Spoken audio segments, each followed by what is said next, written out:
if you're seeking freedom in a revolution, oh, if you're seeking freedom, you won't find it there. For once the guns stop blazing, you'll find it amazing how the world can drag on just as before.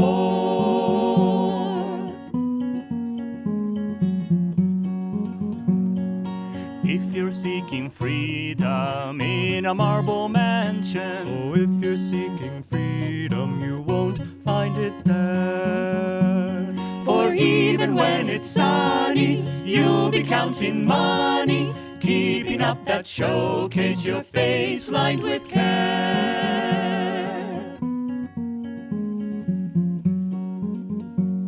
And if you're seeking freedom on a throne of power, oh, if you're seeking freedom, you won't find it there. For though men all obey you, what if they betray you? Tense you'll be and waiting for foes everywhere.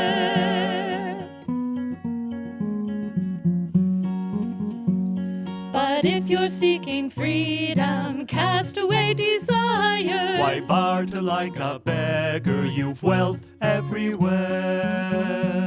For never can you buy it, grasp and you deny it. Freedom can't be hoarded, it's free as the air.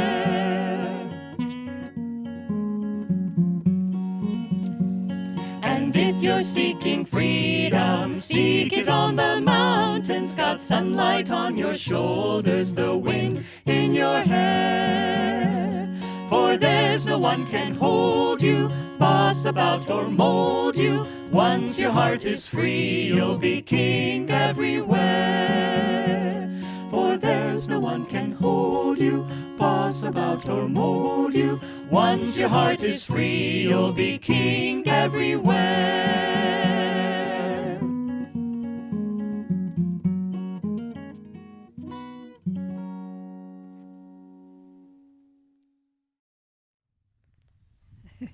Well, good morning, everyone, once again, and welcome to our concluding offering for this year's Spiritual Renewal Week.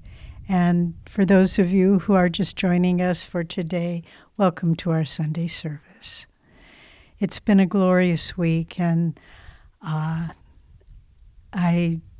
just have to take a moment to thank all of our presenters. You know, we had people offering different music, kirtan, singing from so many different places. There and classes. There were people from Seattle, our communities in Seattle and Sacramento, Palo Alto, Los Angeles.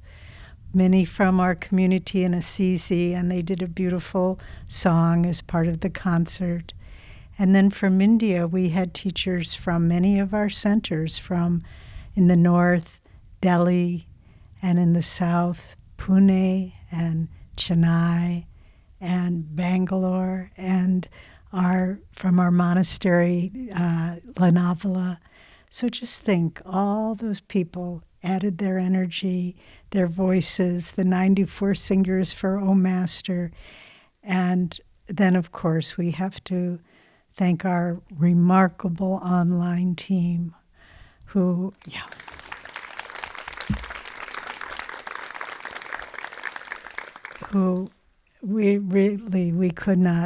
this could not have happened without them. And this is just the beginning. So you can take a breather, but get ready for next year. Because even if the pandemic has lessened and moved on, I think we've created a paradigm here that is so effective for people. And by the way, if you didn't watch Murali's recounting of the descent of the Ganga, please do take the time. It was absolutely riveting. We were enthralled watching it. So it's about an hour. So set aside that time and enjoy it. And I also wanted to say what an auspicious day this is. You know, the theme of Spiritual Renewal Week was Yogananda's 100th anniversary, living his teachings today. And today in India, they're celebrating Guru Purnima, as Ramesha mentioned. And again, let me just thank the musicians and singers who just did remarkably well. And Guru Purnima, what it is it's celebrating the birthday of Vedavyasa, who gave us, recounted so it would not be lost, the great light, the Mahabharata. And this is celebrating his birthday, but by extension, it's acknowledging the gift of enlightened teachers to truth seekers, to all of us. And so what a perfect day to end our acknowledgement of Yogananda's mission for Spiritual Renewal Week on Guru Purnima. And we're just, my heart is very full. It's hard to put it into words how much this week has meant and how grateful we are to all of you. I could name hundreds of others who helped make this happen, but you know who you are and God knows who you are, so that's all that's important. So our reading today, as though it were divinely planned, is about the guru-disciple relationship. And it's abiding in God. And let me just take this moment to offer my profound gratitude to Swami Kriyananda. Without him, none of this would be. None of us would be here. We would be having some very dim shadow of the life we have led without Swamiji. So thank you, Swami. We know you're with us, and please accept the profound gratitude of our hearts. Abiding in God. Truth is one and eternal. Realize oneness with it in your deathless self within. The following commentary is based on the teachings of Paramahansa Yogananda.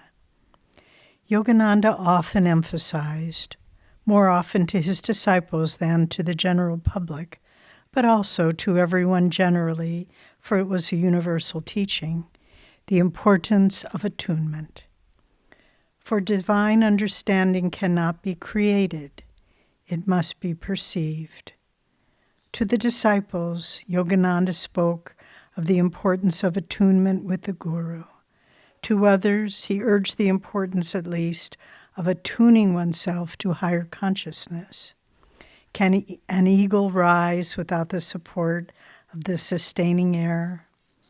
Jesus Christ said in the Gospel of St. John, chapter 15, I am the vine, ye are the branches. He that abideth in me, and I in him, the same bringeth forth much fruit, for without me ye can do nothing. If a man abide not in me, he is cast forth as a branch, and is withered, and men gather them and cast them into the fire, and they are burned. If ye abide in me, and my words abide in you, ye shall ask what you will, and it shall be done unto you. Herein is my Father glorified, that ye bear much fruit, so shall ye be my disciples. How can we abide in him?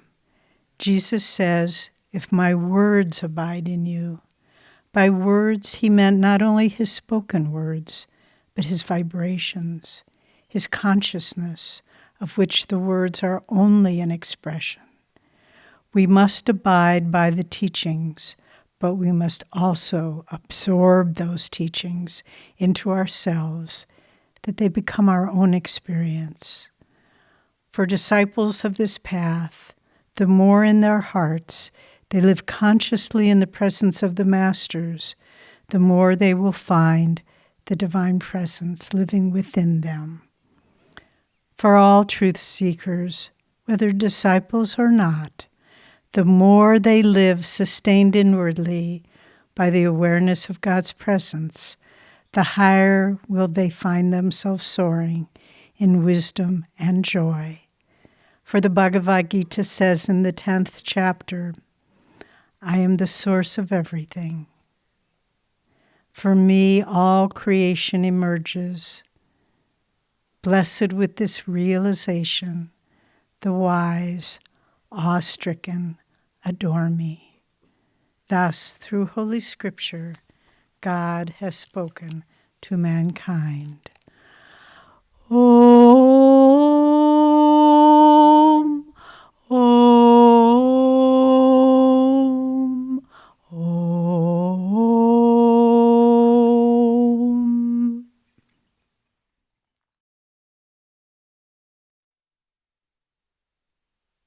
Kamala has been adjusting the mics all week long for us so that we can be heard.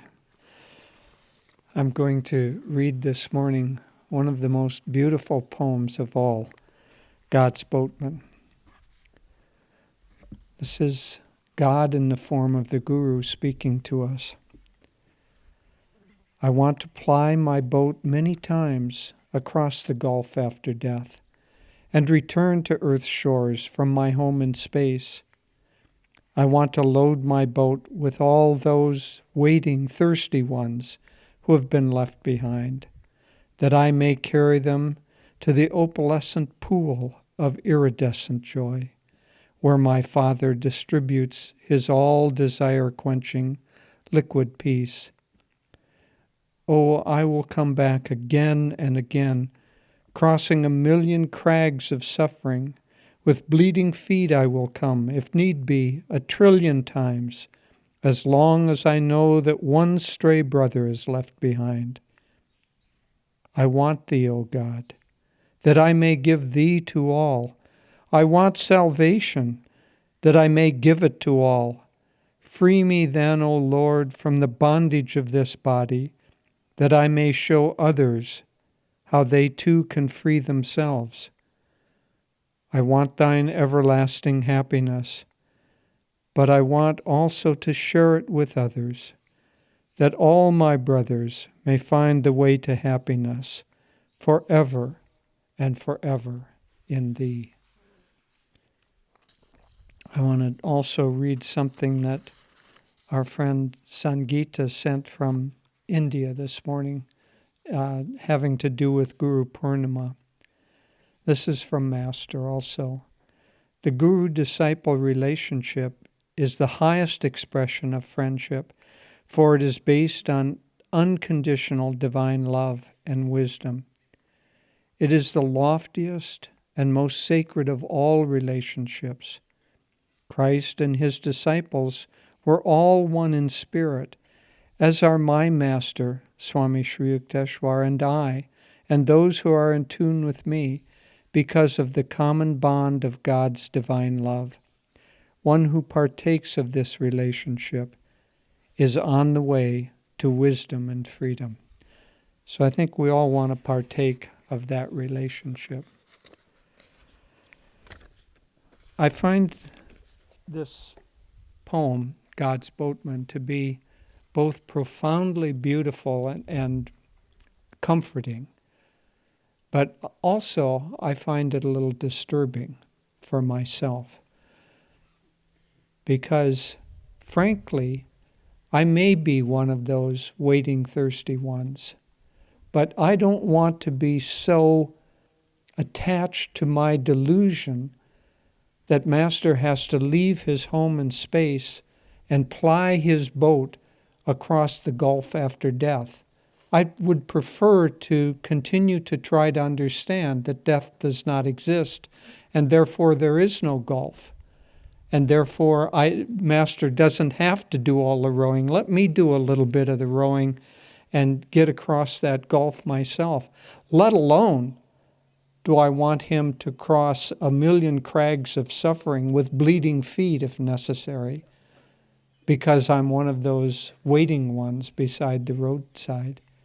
But then the last part of that is actually almost like an affirmation saying, I'll read it again. Think of this, not as Master talking to us, but as us doing this affirmation.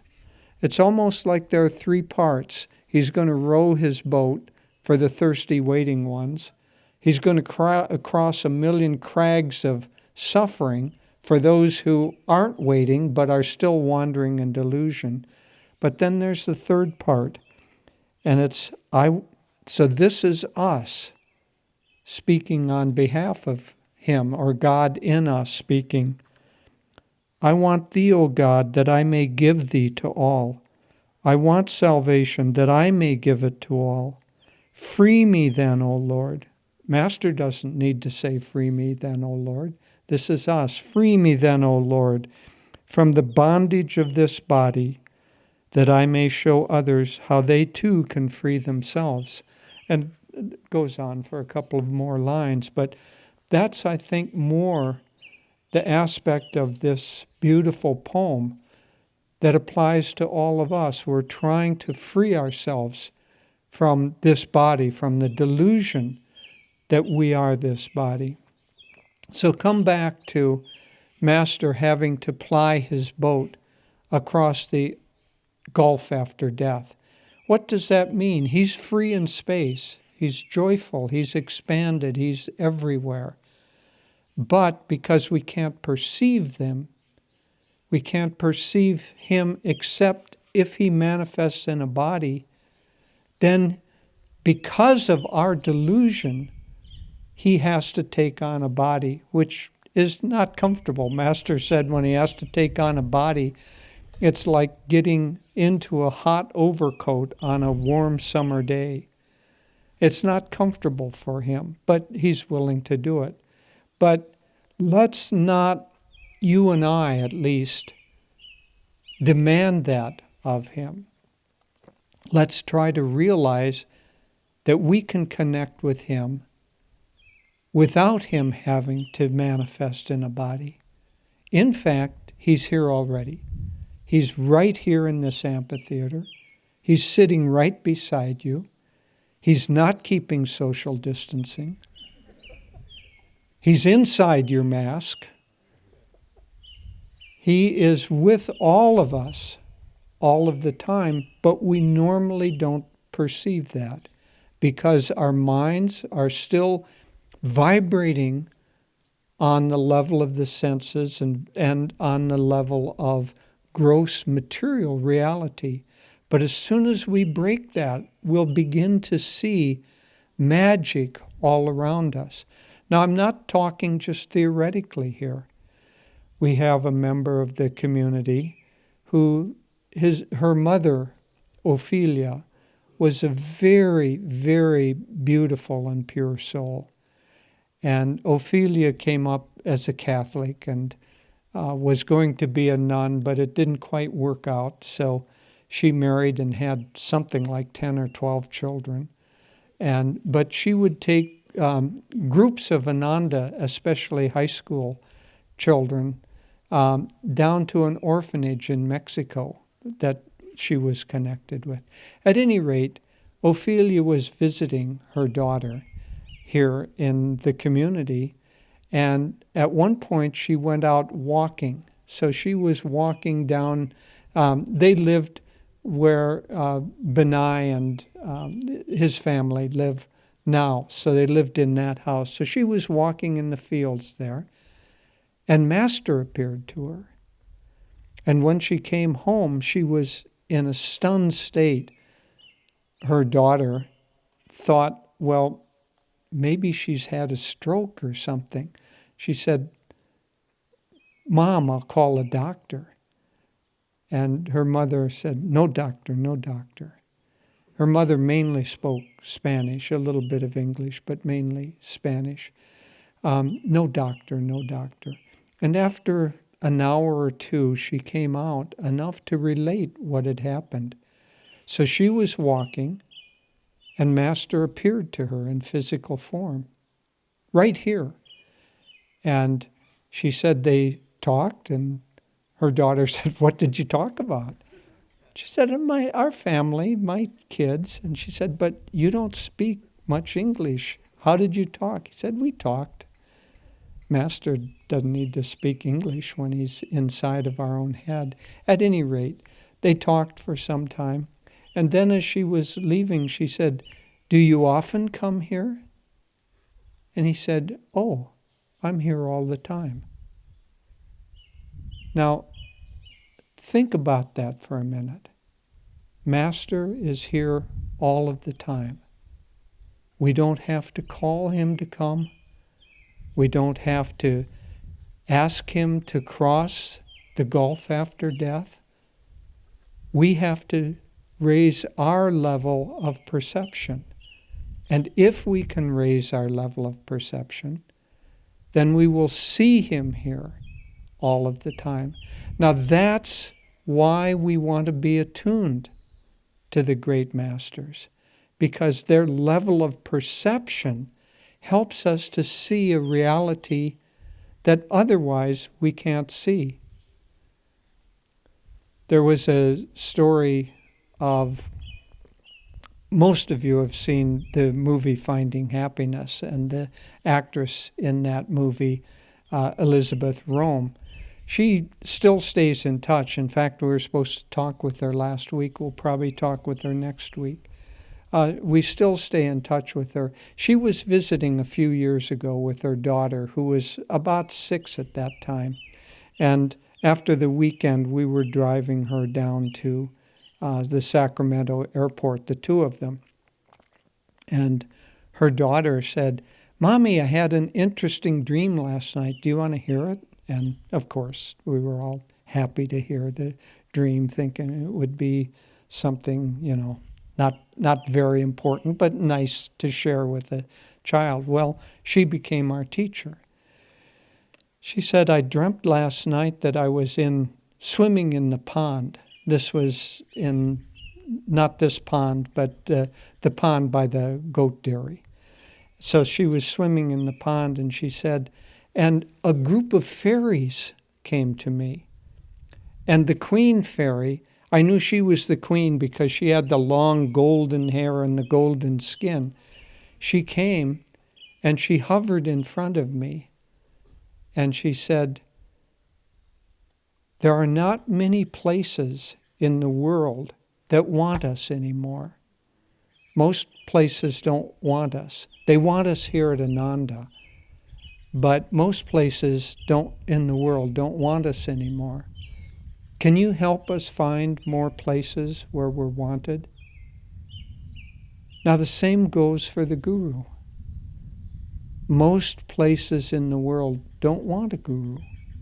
They don't want to be in that vibration. They want to cling to their state of delusion. You just look at the state of the world right now. Here we're all sitting on a beautiful, relatively temperate summer day, and we aren't even thinking about the weather. We're thinking about the subject, what we're talking about.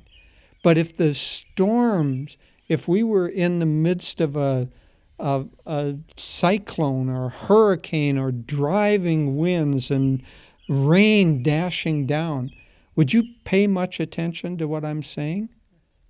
You'd be so caught up in the storms that you would forget paying attention to higher truths. Well, that's what's going on in the world right now. There's a storm of discord and disharmony, and the winds are howling. The winds of worries are howling around us. And the worries are shrieking.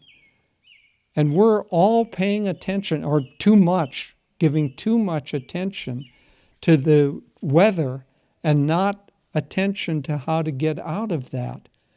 And so what we need to do, the reason that storm is upon us now is because we have drawn it. We've drawn it for our own learning experience. And if all we do is pay attention to the storm, we won't be able to lift our consciousness out of it. So let's not pay too much attention. If I could have a prayer, I would pray that there might be some gas cloud that passes through the earth from outer space. And all of a sudden, like a grand infection goes through all of humanity, and we all become incredibly kind to each other.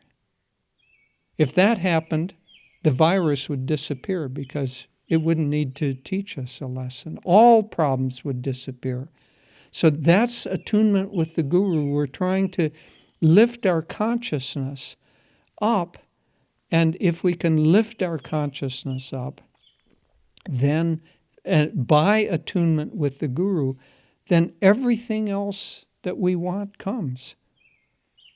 Seek ye first the kingdom of God, and all these things shall be added unto you. Seek ye first attunement with the Guru, and all that you desire will be added unto you. He won't leave anything behind. But those who are in tune, God works on their behalf. God helps them out. We've been reading a book. There was by a disciple of one of Master's most advanced and certainly most eccentric disciples, George Gale. Master was giving talks. He was in Wisconsin, Milwaukee, Wisconsin. He was walking down the street, and this fellow, who had no idea who he was walking down the other direction. And Master said to him, "George, you should come to my talk tonight." Well, George he didn't know what was going on. He was just minding his own business, and this strange fellow says, "Come to my talk tonight." So he wandered on a little farther, and then he saw a poster with this guy's picture on it and announcing the lecture. So he went to the lecture. At any rate, he was an extremely high soul, and many miracles involved, but very, very eccentric. So he lived in Milwaukee, and he built, this was, early on, so Master, I'm not sure exactly when, but he met him in the 20s. And then he went through the Depression. And in order to help people, he built this incredibly ramshackle place with used lumber, and they never threw away a nail. They had to straighten out. This fellow who's writing the book said he straightened out thousands of nails. And so they built this incredibly ramshackle place. And the city government condemned it immediately. It was just terrible. They condemned it, but they couldn't get him out of it. And he was there year after year, and there was some clause where they had to come in and inspect it in order to declare it unsafe, but he wouldn't let them in, and they couldn't get a warrant. And so year after year this went on, and he kept adding on rooms after rooms, because during the Depression he would take people in so that they could have a place to live. Well, at one point, some man and his wife and child were living there, and I don't know what the dispute was, but this man was mad. I think as I remember, he wanted to be in charge of the others, and Dr. George, or Master George, as they called him, knew that he wasn't unfit. So he said, "I'm going to get back at you. Tomorrow morning, I'm going to invite the inspector in, and this place is going to be condemned and torn down." And the friend who heard this, the man writing the book, Sam, said, "Oh, what are we going to do? What are we going to do?" And George just was quiet for a few minutes, and then he said, "Don't worry, Divine Mother will take care of it." And so in the middle of the night, 3 a.m, they hear this family all of a sudden rush out, get in their car, and drive away. And they were never seen again. Well, the reason they got in their car and drove away is they went into the room where they were, and it was filled with cockroaches. So many cockroaches that they took buckets, 5-gallon buckets of dead cockroaches out. And when, one of the pest control people saw it, he said, now this is very strange. This is an Asian cockroach. They don't exist in this country. I've never seen one before in my whole career. I've seen pictures of them. Well, so seek ye first attunement with God, and all these things shall be added unto you. When Sam asked George why they were never able to tear this place down, he said simply, Master didn't want them to. Master wanted me to stay here. Basta. End of the story. Seek ye first the kingdom of God, and all these things shall be added unto you.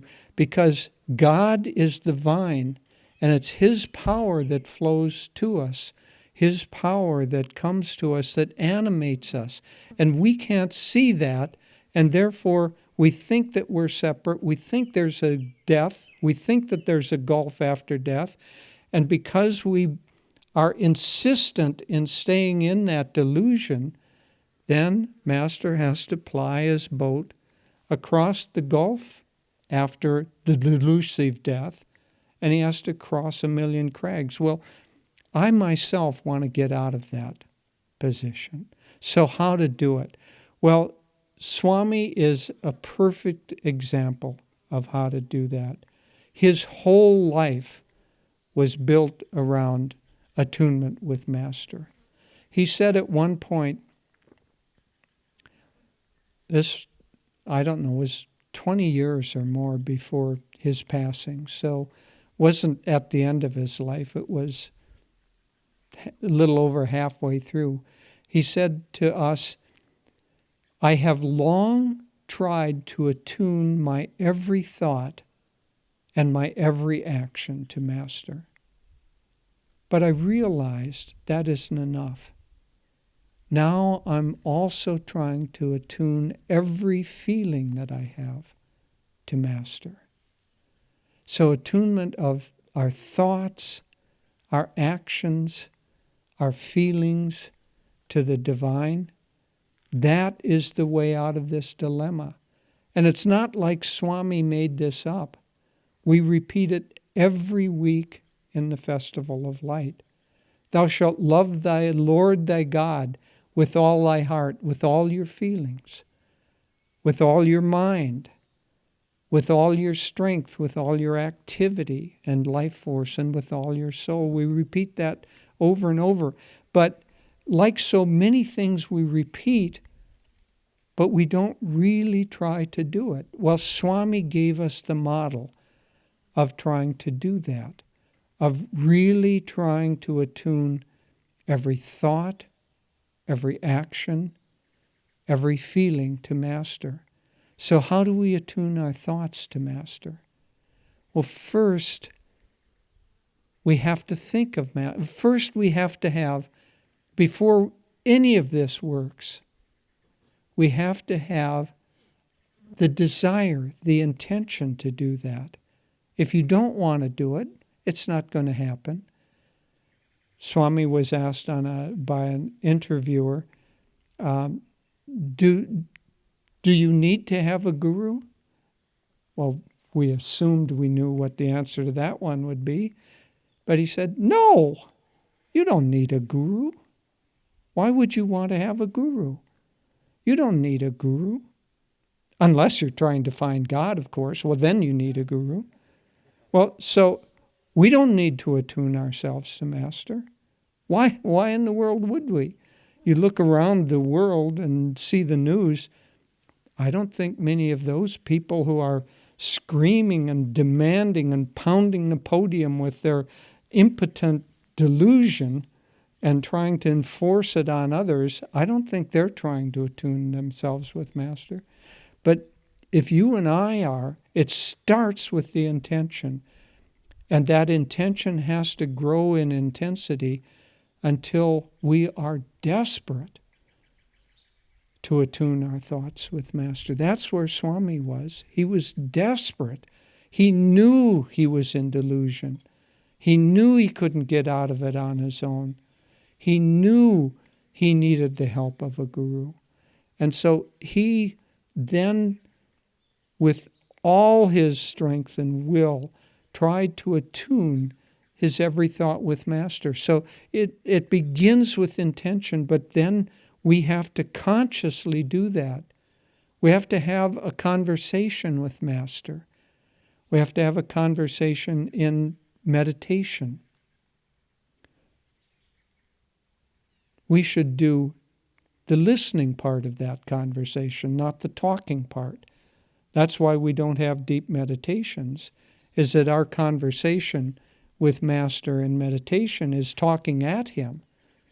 But we should have the conversation with him of listening to him, sensitively, quietly. So giving our thoughts in meditation, we should so attune, so offer our thoughts to Master that we don't have thoughts.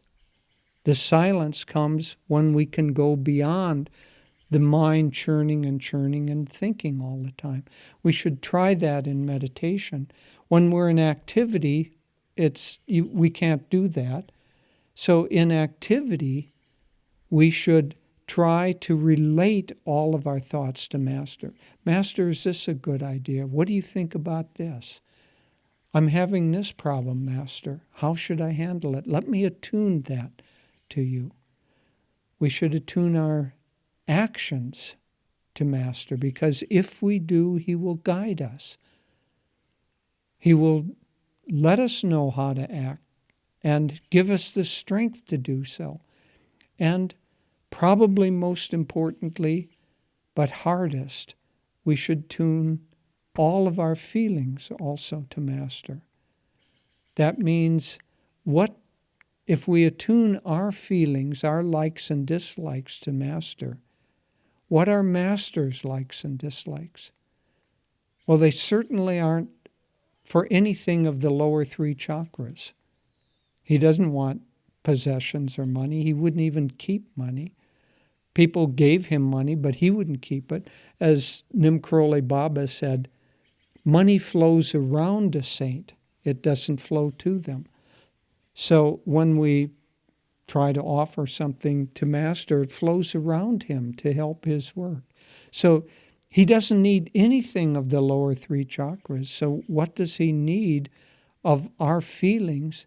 He needs us to raise the vibration in attunement with him, and for us to give away those feelings that keep us bound in delusion. Yes, he wants us to give them to him. Not because he wants them, he wants to throw them away for us. But if we hold back, then he won't steal from us. He won't take them without our willing participation. So we have to give all of our desires to him, every last one. Now, it's not easy to do. If you think about it, we all have little desires that we're not willing to give up yet. Well, you know, if we were to pass the basket here, most of us would probably put a little token into the basket to help the work. Very few of us would put everything we own into the basket to help the work. But eventually we have to do that. Not that we don't maintain stewardship of it. We can't maintain in our minds possession of our possessions. They aren't ours, they're God's. We have to, every feeling, everything that is holding us back, gradually, a little bit at a time, we have to offer up. And it seems like a hard or maybe impossible thing to do. But in fact, as the load gets lighter and lighter, it's not that we hold back. We're desperate to give everything to him. We want to be done with it. And we still have karmic patterns and habits that maybe prevents that. But we don't have to have the intention to hold back. That's what we can control. We can have the intention to give everything and then to try to follow through on that intention. And if we do this, if we do everything we can to attune our consciousness to Master, then He will free us from everything holding us back. And that's the import of this subject today, and the import of this beautiful poem of Master's. Let's so attune ourselves to Master that we live in His vibration. What was the fruit of Swami doing that for a lifetime? The fruit is what I'm certainly seeking, and I expect all of you are too. He said toward the end of his life, I no longer know where Swami Kriyananda leaves off and Master begins. It all seems one to me. God bless you. Home is a green hill, home is a wind, blowing betrayal far, far away. Home is the knowledge heaven is near. Home's the end of the fray. Home is my heart's land, home's where I am. Nothing can dim the light of my soul. Home is forever, home is today. Home's a heart that is whole. Often I dream that life is a play, laughter forever and skies never gray. But when I'm silent, free from all care, I discover my home's everywhere. Home is a green hill, home is a wind, blowing betrayal